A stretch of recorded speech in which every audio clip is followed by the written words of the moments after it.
ಹಂಗೆ ನಾವ್ಯಾರು ಹಿಂದೂಗಳಲ್ವಾ? ನಾವು ಭಾರತ ಮಾತೆ ಮಕ್ಕಳು ತಾನೆ. ಒಂದು ತಮ್ಮನ್ನು ತಾವು ರಕ್ಷಣೆ ಮಾಡೋಕ್ಕೋಸ್ಕರ ಅವರು ಏಕಪಾತ್ರ ಅಭಿನಯ ಮಾಡ್ತಾರೆ. ಎಲ್ಲ ಪಾತ್ರಗಳಲ್ಲೂ ವಿಭಿನ್ನ ಪಾತ್ರಗಳು ಕಾಣಿಸ್ಕೊಡ್ತಾರೆ. ಕೆಲವು ಸರಿ ನೋಡಿ ಏನಾಗಿದೆ, ಹಿಂದೂ ಹುಲಿ ಅಂತೇಳಿ ಮಾಧ್ಯಮದ ಸ್ನೇಹಿತರು ಬಿಂಬಿಸ್ಬಿಟ್ಟಿದ್ದಾರೆ. ಪಾಪ ನಿಮ್ಮಗಳ ಮೇಲೆ ಹರಿಯಾಯ್ತಾರೆ. ಇನ್ನು ಕೊಪ್ಪಳದಲ್ಲಿ ಎಲ್ಲೋದ್ರೂ ನಿಮ್ಮಗಳ ಮೇಲೆ, ಮಾಧ್ಯಮ ಸ್ನೇಹಿತರ ಮೇಲೆ ಹರಿಯಾಯ್ತಾರೆ. ಯಾರನ್ನು ಬಿಟ್ಟಿದ್ದಾರೆ? ಸಮಯ ಸಂದರ್ಭ ಬಂದಾಗ ಎಲ್ಲ ಪಾತ್ರಗಳು ಕಾಣಿಸ್ಕೊಳ್ತಾರೆ. ನಾನು ಕೇಳೋಕ್ಕೆ ಇಚ್ಛೆಪಡ್ತೀನಿ, ಭಾರತೀಯ ಜನತಾ ಪಾರ್ಟಿ ತತ್ವ ಸಿದ್ಧಾಂತ ಹಿಂದುತ್ವದ ಆಧಾರದ ಮೇಲೆ ರಾಜಕಾರಣ ಮಾಡ್ತೀವಿ. ಆಯಿತು, ನೀವು ಹಿಂದುತ್ವ ಅನ್ನೋದಾದರೆ JDSಗೆ ಯಾಕೆ ಹೋಗಿದ್ರಿ? ಟಿಪ್ಪು ಅವತಾರವನ್ನು ಯಾಕೆ ತಾಳಿದ್ರಿ? ಟಿಪ್ಪು ಅವತಾರ ತಾಳಿದ್ರಿ? ಯಾವ ರೀತಿ ಅವ್ರ ಜೊತೆಗೆ ಇಫ್ತಿಯಾರ್ ಕೂಟ ಏರ್ಪಡಿಸಿದ್ರಿ? ಎಲ್ಲ ಗೊತ್ತಿಲ್ವಾ? ತಮ್ಮನ್ನು ತಾವು ರಕ್ಷಣೆ ಮಾಡೋಕ್ಕೆ ಕೆಲವು ಸರಿ ಹಿಂದೂ ಅಂತ ಹೇಳ್ತಾರೆ. ಮಾಧ್ಯಮ ಸ್ನೇಹಿತರು ಕೆಲವು ಹಿಂದೂ ಹುಲಿ ಅಂತ ಬಿಂಬಿಸ್ಬಿಡ್ತಾರೆ. ಯಾವ ಹುಲಿನೂ ಅಲ್ಲ, ಹಿಲಿನೇ. ಸುಮ್ಮನೆ ಪ್ರಚೋದನೆ ಭಾಷಣ ಮಾಡಿಬಿಟ್ರೆ ಬಂದ್ಬಿಡ್ತಾ? ಆಚಾರಗಳಲ್ಲಿ ಹಿಂದುತ್ವ ಇರಬೇಕು. ಸನ್ಮಾನ್ಯ ಯಡಿಯೂರಪ್ಪನವ್ರು ಮುಖ್ಯಮಂತ್ರಿ ಆಗಿದ್ದಾಗ ಕೇವಲ ವೀರಶೈವ ಲಿಂಗಾಯತ ಅಷ್ಟೇ ಅಲ್ಲ, ಹಿಂದೂ ಮಠಮಾನ್ಯಗಳಿಗೆ, ಹಿಂದೂ ದೇವಸ್ಥಾನಗಳಿಗೆ ಅನುದಾನವನ್ನು ಕೊಟ್ಟರು. ಮತ್ತು ಏನು ವಾಲ್ಮೀಕಿ ಭವನ, ಅಂಬೇಡ್ಕರ್ ಭವನ, ಸೇವಲಾಲ್ ಭವನ, ಕಿತ್ತೂರು ರಾಣಿ ಚೆನ್ನಮ್ಮ ಭವನ ಇರ್ಬೋದು, ಇವನ್ನೆಲ್ಲವನ್ನು ನಿರ್ಮಿಸಿದರು. ಮತ್ತು ತುಳಿತಕ್ಕೊಳಗಾದವರಿಗೆ ಮೇಲೆತ್ತಕ್ಕಂಥ ಕೆಲಸವನ್ನು ಮಾಡಿದ್ರು. ರೈತ ಪರವಾಗಿ ಕೆಲಸ ಮಾಡಿದರು. ಆಚಾರದಲ್ಲಿ ಹಿಂದುತ್ವ ಇರಬೇಕವನೇ ಸುಮ್ಮನೆ ಬೊಗಳೆ ಬಿಟ್ಟರೆ ಆಗಲ್ಲ. ನಿಜವಾದ ಹಿಂದೂನೇ ಅಲ್ಲ, ನಕಲಿ ಹಿಂದೂ. ನಿನ್ನನ್ನು ರಕ್ಷಣೆ ಮಾಡೋಕ್ಕೆ ಏನು ಮಧ್ಯೆ ಹೇಳ್ಕೊಂತ ಹೋದರೆ ಅನಗತ್ಯವಾಗಿ ಯಡಿಯೂರಪ್ಪನವ್ರನ್ನ ವಿಜೇಂದ್ರ ಟೀಕೆ ಮಾಡಿ ಒಂದು ಅಜೆಂಡಾ ಅವ್ರದ್ದು. ನಾನು ಕೇಳ್ತೀನಿ, ಎಲ್ಲರಿಗೂ ಹೊಂದಾಣಿಕೆ ರಾಜಕಾರಣ ಅಂತ ಹೇಳ್ತಿರಲ್ಲ, ಬಿಜಾಪುರ ತಮ್ಮ ವಿಧಾನಸಭಾ ಕ್ಷೇತ್ರದಲ್ಲಿ 9200ಕ್ಕೂ ಹೆಚ್ಚು ಮೊದಲು ಕಾಂಗ್ರೆಸ್ಗೆ ಯಾಕೆ ಕೊಟ್ರಿ? ಈ ಹಿಂದೆಲ್ಲ ಮತಗಳು ಜಾಸ್ತಿ ಬಂದದ್ದು. ಮತ್ತು ಯಾಕೆ ಕೊಟ್ರಿ? ಇದು ನಿಮ್ಮದು ಒಂದೊತ್ತಿ ಅಡ್ಜಸ್ಟ್ಮೆಂಟ್ ರಾಜಕಾರಣ ನಿಮ್ಮದೇ ತಾನೇ.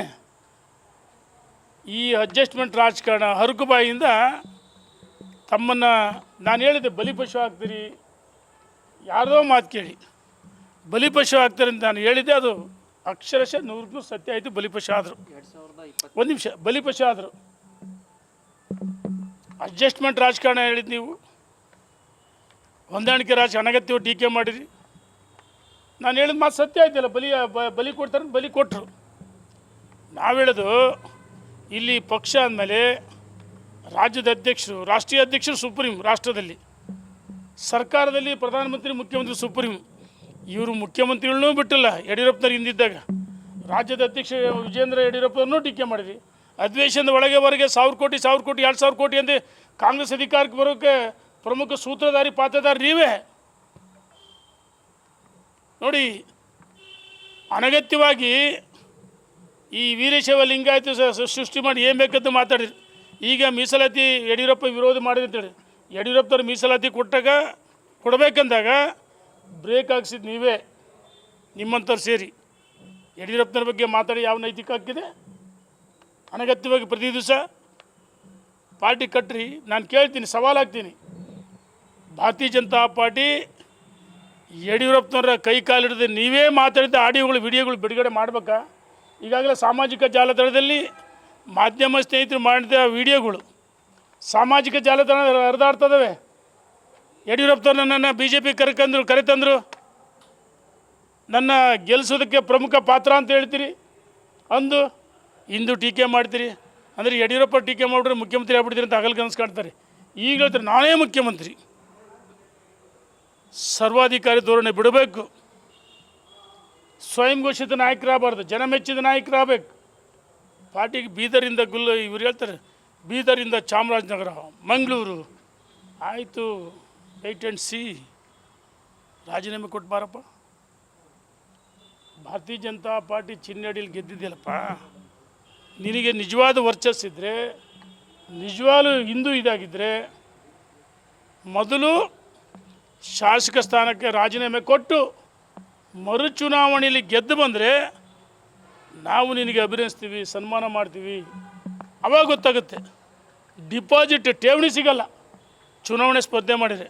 ಅವ್ರು ಹೊಸ ಪಾರ್ಟಿ ಕಟ್ಟಲಿ, ಎಲ್ಲಿ 224 ವಿಧಾನಸಭಾ ಕ್ಷೇತ್ರದಲ್ಲಿ ಅಡ್ರೆಸ್ ಇಲ್ದಂಗೆ ಅಭ್ಯರ್ಥಿಗಳು ಸಿಗಲ್ಲ.